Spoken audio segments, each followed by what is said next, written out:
Greetings 12th class political science students. Welcome back to our channel. Hope you all are doing great, and today we are here back with the part 11th of the chapter regional aspirations.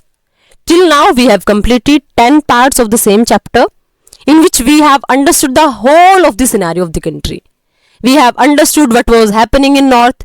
We have understood what is happening in northeast also. In last class especially we have discussed the problem of Mizoram, right, and Nagaland especially. We have understood that how the problem was raised. Along with that we have also understood that how did we try to tackle it. All these things we have discussed in last class, right. We have understood कि मिजोरम में कैसी problem थी, कैसे मिजोरम को autonomy मिल गई, नागालैंड कैसे full flash state बन गया हमारी कंट्री का. All these things we have discussed in last class. I hope all those last parts you have seen and they are completely clear to all of you. But क्या सिर्फ वहां से problem sort out हो गई? Was that the end of the problems? So answer is no. Now there are some more problems which the people of northeast they were facing. So what were the problems that we are going to discuss today, right? So part is movement against outsiders. Part 11 that is movement against outsiders. अब outsiders कौन थे? Outsiders के against में कैसे movements चलेंगे, कौन से लोगों को इन्होंने आउटसाइडर्स कंसीडर किया है, all these things we are going to discuss today. So let us start today. अब देखो the large scale migration into the north east. और देखो याद करो हम लोगों ने क्या पढ़ा था कि ये जो प्लेस था ना स्पेशली हमारी कंट्री का north east, it became the place जहां से माइग्रेट हो के लोग इजीली आ रहे हैं. हमने क्या पढ़ा, बांग्लादेश से आ रहे हैं, चाइना से माइग्रेट होके आ रहे हैं. तो अब इन लोगों ने क्या फील करना शुरू कर दिया कि माइग्रेटेड पीपल हैं, और जो माइग्रेटेड पीपल है ना तो वो क्या करेंगे, वो हमारे रिसोर्सेज का डिस्ट्रीब्यूशन करवाएंगे. सपोज किसी एक पर्टिकुलर एरिया पे रह रहे हो और आपके एरिया पे ना कोई और लोग आके रहना शुरू कर दें, तो आपके दिमाग में क्या जाएगा कि ये जो नए लोग आए हैं ना ये हमारे मीन्स ऑफ रिसोर्सेज का भी डिस्ट्रीब्यूशन कराएंगे, इनकम के सोर्सेज का भी डिस्ट्रीब्यूशन करवाएंगे, और हम लोगों को उतना बेनिफिट नहीं मिलेगा जितना हम ऑलरेडी गेन कर रहे थे. समझा? तो यही प्रॉब्लम कहां राइज हो रही है, this same problem was faced by the people of north east, right. अब देखो यहां पे क्या हुआ, the large scale migration into the north east give rise to a special kind of problem. अब जो माइग्रेशन हो ना बहुत लार्ज स्केल का, उसने स्पेशल टाइप की प्रॉब्लम को राइज करवाया. कहां पर? नॉर्थ इंडिया में. And that pitted the local communities against people who were seen as outsider और माइग्रेंट. और ये प्रॉब्लम किसके रिगार्डिंग थी, जिनको नॉर्थ इंडिया के पीपल ने क्या बोला, नॉर्थ ईस्ट इंडिया के पीपल ने क्या बोला कि तो आउटसाइडर्स हैं, माइग्रेंट्स हैं, राइट. अब देखो ये कौन थे, ये माइग्रेंट्स एक्चुअल में थे कौन, these latecomers either from India और abroad are seen as encroachers और scarce resources, fine, like land and potential competitors to employment opportunity and political power. अब देखो क्या हुआ, ये जो लेट कमर्स थे ना ये कहां से आए, या तो इंडिया से आए या अब्रॉड से आए, और इनको क्या फील किया, क्योंकि ये देखो ये रिसोर्सेज का डिस्ट्रीब्यूशन करवाने वाले माने जाएंगे ऑफ कोर्स, राइट. तो इन लोगों को कैसे देखा गया, सपोज मान लिया कोई इंडिया के किसी स्टेट से जाके वहां पे शिफ्ट हो गया, तो नॉर्थ ईस्ट पीपल ने क्या सोचना शुरू कर दिया, अभी आया ना ये हमारे रिसोर्सेज को डिस्ट्रीब्यूट कराएगा, अब ये पर्सन आए ना ये हमारी जॉब्स में क्या करवाएंगे, पार्टीशन गेन करेंगे, पार्ट गेन करेंगे. समझ आया?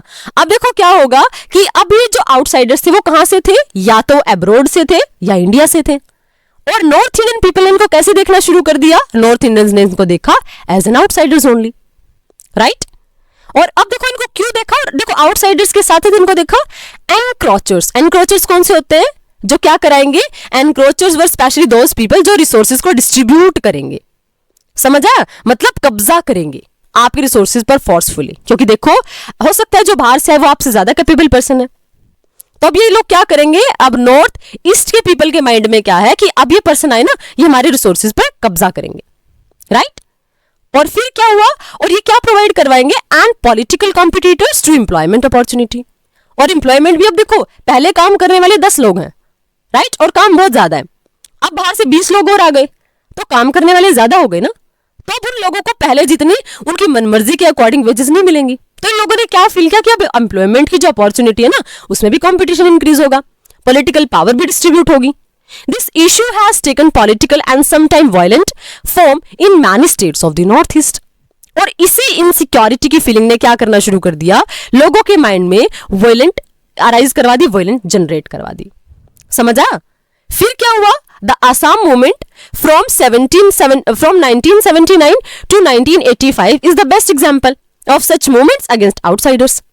और जो आसाम मूवमेंट था ना, जो कब से कब तक चला, 1979 टू 1985, वो बेस्ट एग्जाम्पल है ऐसे मूवमेंट्स का जो आउटसाइडर्स के अगेंस्ट चलाया गया। क्योंकि अब उनके माइंड में क्या है कि नहीं, हमें तो नहीं आने देना और बाहर के लोगों को। और देखो, यही फीलिंग होती है रीजनलिज्म की फीलिंग। एक फीलिंग होती है nationalism and second is regionalism. Nationalism क्या, अब देखो इंडिया से लोग आ रहे हैं तो इनको फील नहीं करना चाहिए था ना, क्योंकि वो भी इंडियंस। बट वो जो रीजनलिज्म की फीलिंग जब बहुत ज्यादा स्ट्रॉन्ग हो जाती है ना, तो उसकी वजह से इनसिक्योरिटी अराइज होती है कि नहीं, ये हमारे एरिया का नहीं है भाई, इसलिए हमें नहीं आने देना इसको। Right? The Assamese suspected that there were huge numbers of illegal Bengali Muslim settlers from the Bangladesh। और इन्होंने क्या बोला, इनके माइंड में क्या था, उनको शक था कि जो ज्यादातर लोग आए हैं ना, जो बंगाली मुस्लिम हैं, वो कहां से है? बांग्लादेश से आए। ये प्रॉब्लम सबसे ज्यादा कहां पर फेस हुई? आसाम में। और लोगों ने क्या बोला, मूवमेंट चलाने शुरू कर दिया आउटसाइडर्स के regarding. And what did they think, उन्होंने सोचा कि जो बंगाली मुस्लिम है, they are settled from the Bangladesh only. They felt that unless these foreign nationals are detected and deported, they would reduce the indigenous Assamese into a minority। क्योंकि देखो, अगर कोई community बार बार आपके प्लेस पे लोग आके शिफ्ट हो रहे हैं, तो आपको क्या लगेगा, ऐसे तो भाई हम ही कम रह जाएंगे। क्योंकि अगर आउटसाइडर्स पे रोक नहीं लगी तो क्या हो जाएगा। अब सोचो, देखो अगर हमारी कंट्री में बांग्लादेश से भी लोग आना शुरू कर दें, चाइना से भी आना शुरू कर दें, पाकिस्तान से भी आना शुरू कर दें, म्यांमार से आना शुरू कर दें, श्रीलंका से आना शुरू कर दें, तो how can we try to give them occupation? How we will be solving the issues of those problems? समझ आया? तो वही इनसिक्योरिटी उन लोगों के माइंड में भी थी। और स्पेशली इसका विक्टिम कौन बनेगा? ऑफ कोर्स जो स्टेट्स बॉर्डर एरियाज पे हैं, क्योंकि वहां पर ही तो पॉपुलेशन इंक्रीज होगी ना, बॉर्डर एरिया के थ्रू लोग एंटर होंगे। तो इन लोगों के दिमाग में क्या क्वेश्चन आया, इन लोगों के माइंड में ये चीजें आना शुरू हो गई कि अगर ऐसा हुआ ना, तो फिर तो कुछ टाइम के बाद हम ही लोग क्या बन जाएंगे, जो इंडिजीनियस है ना, मतलब जिनका बर्थ ही आसाम में हुआ है, वो लोग तो क्या बन जाएंगे, माइनॉरिटी बन जाएंगे। और जो आने वाले आउटसाइडर्स हैं वो क्या बन जाएंगे, वो कंट्रोल कर लेंगे आसाम को पूरी तरीके से। समझ आया? And there were other economic issues too. There was widespread poverty and unemployment in Assam despite the existence of natural resource like oil, tea and coal. Right? और इसके अलावा क्या था, पॉवर्टी बहुत ज्यादा थी। और क्यों थी? हालांकि चीजें बहुत ज्यादा थी। क्यों? देखो क्या था, क्योंकि देखो हालांकि ऑयल भी था, टी भी प्रोड्यूस हो सकती थी, कोल भी था, बट इवन देन फिर भी वहां पे पॉवर्टी और अनएम्प्लॉयमेंट था। It was felt that these were drained out of the state without any commensurate benefit to the people। और लोगों के माइंड में क्या था कि हमारे स्टेट में इतनी सारी चीजें प्रोड्यूस हो सकती हैं, Assam can be the centre of all these things, but फिर भी प्रॉब्लम क्यों है? Problems are just because of that कि गवर्नमेंट ना इन सारी की सारी चीजों को सप्लाई कर देती है। और वो सप्लाई क्यों कर देती है? सप्लाई कर देती है without any benefit to the people. समझा? ये फीलिंग लोगों के माइंड में आना शुरू हो गई। फिर फाइनली क्या हुआ, अब लोग टिक के तो बैठेंगे नहीं, they will be doing something, right? So finally क्या हुआ, in 1979 the all Assam students union, AASU, अब देखो इसका शॉर्ट नेम याद रखना, कई बार यूज होता है, कई बार जब आप एसोसिएशंस वगैरह रीड करते हो ना, तो ऑल आसाम स्टूडेंट्स यूनियन, ये क्या थी? A students group not affiliated to any party led an anti foreigner movement. अब देखो स्टूडेंट्स को क्या फील होगा, अब देखो सोचो आप स्टूडेंट हो, आप क्यों पढ़ रहे हो? some of you will be thinking that we will be doing businesses and all thing, लेकिन most of the students का objective क्या होता है, that we will be getting somewhere job, right?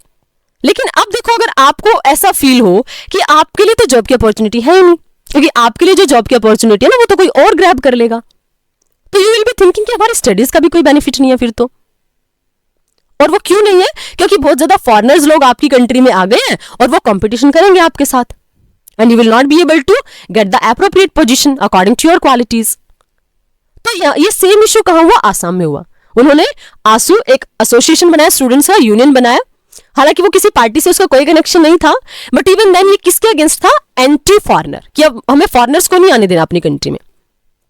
And this movement was against illegal migration, मतलब illegal migration नहीं होने देने चाहिए, क्योंकि देखो अगर without any kind of proofs लोग आ रहे हैं हमारी कंट्री में, और वो बर्डन तो हमारी कंट्री की इकोनॉमी पे इंक्रीज हो रहा है ना, तो इलीगल माइग्रेशन को रोकना है। Against domination of Bengalis, Bengali, क्योंकि देखो बंगाल से क्या हो रहा था, बांग्लादेश से मुस्लिम लोग आ रहे थे, राइट? तो और वो क्या सस्पेक्शन था कि ये जो सारे के सारे लोग हैं ना, ये बांग्लादेश से आ रहे हैं, दे आर नॉट इंडियंस, तो उस पर स्टॉप करना था, उस पर स्टॉप लगाना था। And other outsiders and against against faulty waters, और ऐसे जो जिनकी वाटर्स भी नहीं है और जो वाटर रजिस्टर में है ही नहीं, that included the name of lakhs of immigrants, right. उस जगह पे भी उन लोगों के नाम नहीं है जहां पर क्या है, मतलब ऐसे लोग हैं जो बेवजह वोटर बन जाते हैं लेकिन उनका कहीं पे एक्चुअली में नेम है ही नहीं। जो इमिग्रेंट्स होके आते हैं ना, उन लोगों का वहां पर भी कोई नेम नहीं है, तो हमें उन ऐसे लोगों को रोकना है, हमें आसाम में आने से। मतलब स्पेशली क्या था कि हमें बाहर से इलीगल वे से लोगों को आने नहीं देना। That was the basic objective of this particular student group, student union. फिर क्या हुआ, the movement demanded that all outsiders who had entered the state after 1951 should be sent back. और इन्होंने क्या कर दिया कि भाई now it's enough is enough, अब नहीं सहेंगे हम लोग जो 1951 के बाद। देखो 1947 में तो हम लोग इंडिपेंडेंट हो गए, तो हो सकता है पार्टीशन की वजह से चीजें सेटल डाउन होने में टाइम लगा, तो 1951 के बाद जो लोग आए हैं उन लोगों को वापस भेज दो। लेकिन देखो यहां भी प्रॉब्लम्स होंगी, हो सकते है कोई लोग 1951 में ही आया हो बट उसका नेम प्रॉपरली, आप लोगों ने देखो एनआरसी और ये सारे इश्यूज पढ़े होंगे, न्यूज चैनल में सुने होंगे, है ना, हमारी सिटीजनशिप के रिगार्डिंग जब इश्यूज अराइज हुए अभी रिसेंटली हमारी कंट्री में, राइट, एनआरसी और वो सारी की सारी चीजें।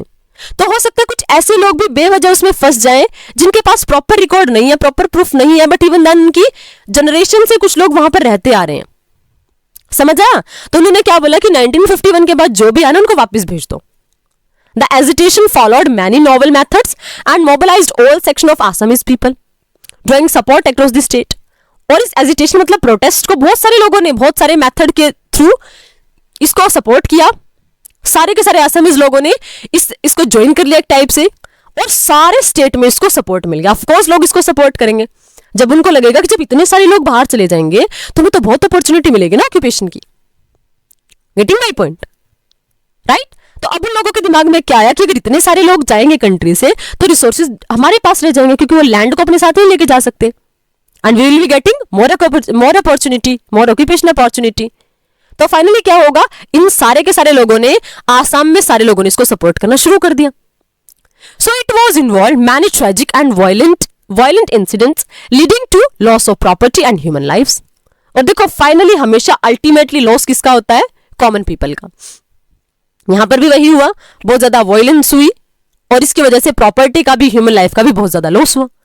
The movement also try to blockade the movements of train and the supply of oil from Assam to refineries in Bihar. और देखो मतलब इतनी प्रॉब्लम्स हो गई कि अपनी कंट्री के रिगार्डिंग भी अब टॉलरेंस नहीं बची लोगों में। उन्होंने क्या करना शुरू कर दिया, क्योंकि देखो अगर आप लोगों को पता हो आसाम में डिगबोई हमारी कंट्री की रिफाइनरी, ओल्डेस्ट रिफाइनरीज में जो काउंट होती है, राइट। तो वहां से ऑयल की सप्लाई हो रही थी कंट्री में, नेचुरल गैस और ऑयल की।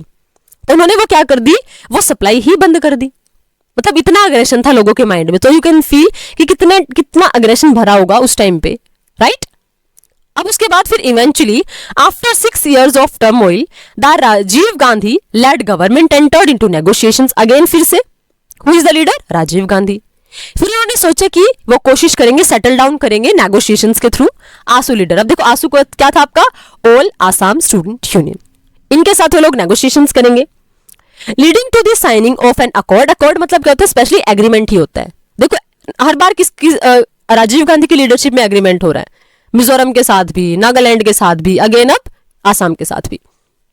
तो यहाँ पे क्या हुआ, 1985 में अकॉर्ड हो गया, एग्रीमेंट हो गया। और इसके अकॉर्डिंग क्या था, according to this agreement those foreigners who migrated from Assam during and after Bangladesh war and since were to be identified and deported. अब देखो क्या किया गया कि अब जो भी लोग जो लोग कब आए हैं, जो लोग हमारी कंट्री में कब आए हैं, जो लोग हमारी कंट्री में आए हैं 19, अब देखो अकॉर्डिंग टू दिस अकॉर्ड जो फॉरेनर्स आसाम में माइग्रेट होके आए हैं, बांग्लादेश वॉर कब हुआ, 1971 में, इसके बाद आए हैं, उन लोगों को आइडेंटिफाई किया जाएगा। उन लोगों को आइडेंटिफाई करने के बाद फिर फाइनली क्या किया जाएगा, आइडेंटिफाई एंड डिपोर्टेड, उनको निष्कासित, डिपोर्टेड हुआ मतलब उनको कंट्री में नहीं रहने देना, उनको बाहर निकाल दो भाई, क्योंकि वो इलीगल वे से कंट्री में आए। So with the successful completion of the movement, the ASU and the Assom Gana Sangaram Parishad organized themselves as a regional political party called Assam Gana Parishad.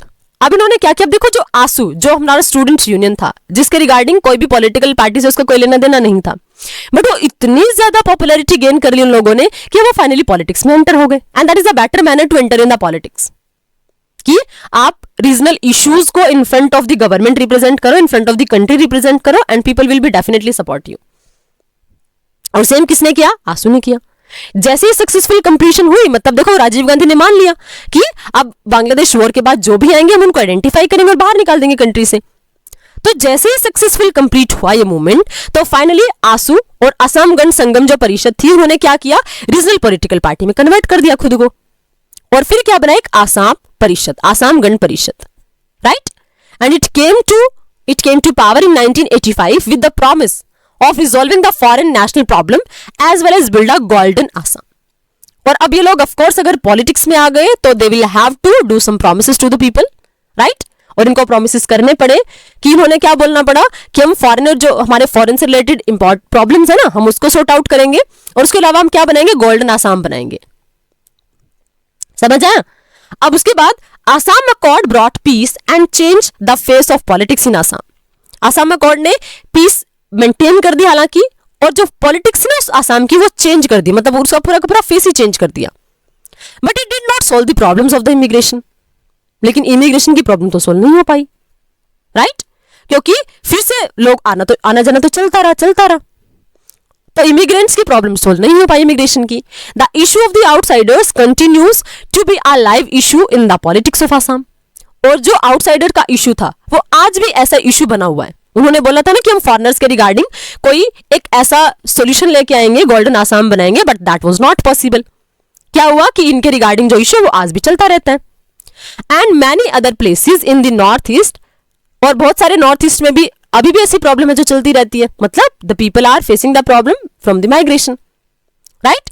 This problem is particularly acute, हालांकि ये problem आज भी है। For example in Tripura, आज भी आप लोग त्रिपुरा में देखोगे, as the original inhabitants have been reduced to being in minority in their own land. और देखो सबसे बड़ी प्रॉब्लम कब होती है, अगर इस माइग्रेशन को रोका नहीं जाता, तो ऑलरेडी तो हमारी तो पॉपुलेशन बहुत ज्यादा ही है, राइट। और अगर उस माइग्रेशन को नहीं रोका जाता, इसका सबसे इंपैक्ट क्या होता है, आप लोगों ने साउथ अफ्रीका का कंटेक्स्ट पढ़ा होगा, है ना, और आप लोगों ने पढ़ा होगा कि जो ब्लैक पीपल है ना, ब्लैक रेस, वो वहां की ओरिजिनल रेस है। लेकिन फिर क्या हुआ, लोगों ने वहां पे कंट्रोल करना शुरू किया, बहुत सारी कंट्री से व्हाइट पीपल ने वहां पे आना शुरू किया, और जैसे ही व्हाइट पीपल ने आना शुरू किया तो व्हाइट की जो स्ट्रेंथ थी ना वो इतनी ज्यादा इंक्रीज हो गई कि जो ओरिजिनल पीपल है, नेटिव पीपल है, they came to be known as the minority section. Sorry, although वे मेजॉरिटी में थे, लेकिन फिर भी व्हाइट की स्ट्रेंथ बहुत ज्यादा इंक्रीज हो गई। समझ आया, राइट। लेकिन यहां पर क्या प्रॉब्लम हो गई, यहां पर प्रॉब्लम यह है कि अगर हमारी कंट्री में कंटिन्यूअसली ऐसी पोजीशन आती रही तो फाइनली क्या हो जाता है, फाइनली सिचुएशन ऐसी पहुंच जाती है कि हमारी कंट्री के नेटिव लोग तो कम रह जाते हैं और आउटसाइडर की स्ट्रेंथ ज्यादा हो जाती है, और जो लोग हमारी कंट्री के वो अपनी ही प्लेस पे क्या बन जाते हैं, माइनॉरिटीज बन जाते हैं। The same feeling informs the hostility of the local population to Chakma refugees in Mizoram and Arunachal Pradesh. Chakma, देखो चकमा रिफ्यूजीज, ये जो चकमा कम्युनिटी है ना, ये पर्टिकुलरली हमारे और बांग्लादेश के बीच में हमेशा टेंशन का इश्यू बनी रहती है, क्योंकि चकमा रिफ्यूजीज हैं and they are coming from Bangladesh. But problem क्या है, we are not able to solve that issue, और कंटिन्यूसली लोग हमारे यहाँ आते जाते रहते हैं। और अगर वो कंटिन्यूसली आते जाते रहते हैं तो इसका क्या इंपैक्ट होता है, इसका इंपैक्ट ये होता है कि हमारी पॉपुलेशन इंक्रीज हो जाती है, and with the increase in population we are not able to provide those things which should be provided to the people. हम वो चीजें नहीं प्रोवाइड करवा पाते हैं, और जब ऐसा होता है तो फिर फाइनली क्या सोल्यूशन निकलता है, हमारी कंट्री के लोग अपनी कंट्री में माइग्रेट, अपनी कंट्री में माइनॉरिटी, दूसरे लोगों को बेनिफिट मिलना शुरू हो जाता है, और हमारी कंट्री के लोग क्या फील करते हैं, that they are strangers, they are outsiders in their own country. समझा, तो ये प्रॉब्लम्स होती हैं। So this was the scenario. Let us have a look, यहां पर क्या लिखा है, I have never understood this insider outsider business. It's like the train compartment, someone who get in before others treats others as outsiders। देखो हालांकि ये situation बिल्कुल ठीक है कि मैं इनसाइडर और आउटसाइडर का केस समझ नहीं आता। जो ट्रेन में पहले घुस गया वो क्या बोलता है कि मैं इनसाइडर हूं, बाहर वाले आउटसाइडर्स हैं, राइट। लेकिन इनसाइडर्स बेसिकली कौन से हैं? इनसाइडर्स हम लोग उनको कंसीडर करते हैं जो स्पेशली वहां के नेटिव पीपल होते हैं, जिनका बर्थ ही वहां पे होता है। लेकिन फिर देखो फिर क्या होता है, फिर ऐसा होना शुरू हो जाता है कि दूसरी कंट्री से लोग आते हैं और उनकी स्ट्रेंथ इतनी ज्यादा इंक्रीज हो जाती है कि फाइनली हमारी कंट्री के लोग क्या बन जाते हैं कि वो माइनॉरिटी हैं। Late us have a example of the crops, specially of the plants. अगर आप आज प्लांट्स के टाइम उस पर देखते हो ना, स्पीशीज को देखते हो, तो आज बहुत सारी स्पीशीज ऐसी जो हमारी इंडिया की नहीं है। लेकिन क्या हुआ, हमारी इंडिया वाली तो माइनॉरिटी में रह गई हैं और हम लोग क्या करते रहे, बाहर से चीजों को मंगवाते रहे, इंपोर्ट करते रहे और फाइनली क्या हो जाता है, हमारी ओन जो नेटिव हैं, जिनको इंडिजिनियस क्रॉप्स बोलते हैं, वो तो क्या है, वो कम हो जाती हैं और दूसरी कंट्री से जो हमारी कंट्री में क्रॉप्स आएंगे ना, उनकी स्ट्रेंथ ज्यादा इंक्रीज हो जाती है। ये सिचुएशन है हमारी कंट्री में, राइट। तो फाइनली ये आउटसाइडर और इनसाइडर की प्रॉब्लम क्या है कि वही बात बिल्कुल ठीक है कि जो ट्रेन में पहले बैठ गया वो इनसाइडर है, जो बाद में वो आउटसाइडर है। लेकिन स्पेशली होता क्या है, जो नेटिव पीपल है ना, ये यही प्रॉब्लम है, रीजनलिज्म, राइट। और रीजनलिज्म मतलब जो ऑलरेडी उस पीपल के इंडिजीनियस बाय बर्थ पीपल हैं, वो लोग फील करते हैं क्योंकि हमारा तो बर्थ ही यहाँ हुआ है, तो हमें तो क्या मिलना चाहिए, स्पेशली यहाँ के राइट्स मिलने चाहिए, राइट, क्योंकि उस एरिया से लव एंड अफेक्शन की फीलिंग रखते हैं। लेकिन फिर प्रॉब्लम क्या होती है, फिर प्रॉब्लम ये राइज होती है कि दूसरे प्लेसेस से लोग वहां पे आके सेटल डाउन होना शुरू हो जाते हैं और जैसे ही वो सेटल डाउन होंगे तो of course economic resources distribute होंगे और जैसे उनका डिस्ट्रीब्यूशन होगा, राइट, डिवीजन होगा, तो जो नेटिव पीपल हैं they will be facing problem by this solution. और इसीलिए हमेशा क्या होता है, जब भी कहीं ऐसा माइग्रेशन होता है तो लोग हमेशा उसको क्या करते हैं, अपोज करते हैं। That is the reason behind it, right. तो I hope the context of movements against outsider is completely clear to all of you. Outsiders का मतलब ये मूवमेंट कहां शुरू हुआ, आसाम में शुरू हुआ। आउटसाइडर्स का मतलब चाहे वो इंडिया से थे, चाहे वो बाहर की कंट्री से आए, फॉरेन से आए हैं, उन सबको हमने आउटसाइडर कंसीडर करना शुरू कर दिया।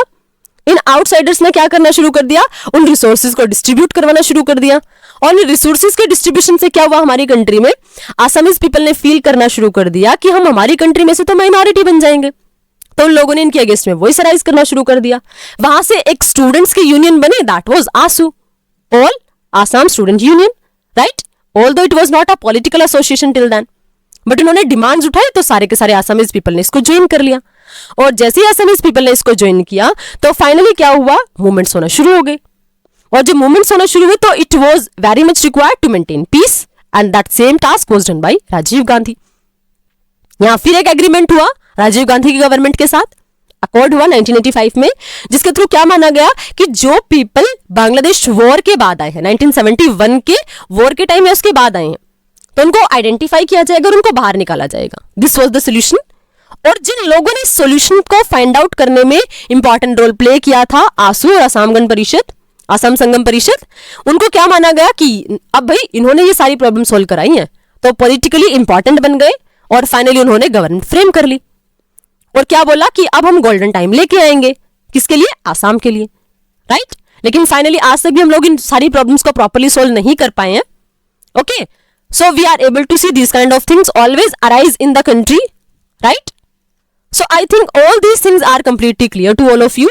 In next class we will discuss Sikkim's merger. What was the context of Sikkim, because we are considering the all northeast. So we have understood the context of Mizoram, Nagaland also, Assam also. After that we will discuss what was the scenario of Sikkim. So that we will start in next video. I hope till here it is clear to all of you, and if you thought that you are able to understand and I am able to make you understand the things, please like the video and subscribe the channel as well. We will meet in next video. Till then, keep learning, stay connected. Thank you. Thanks a lot.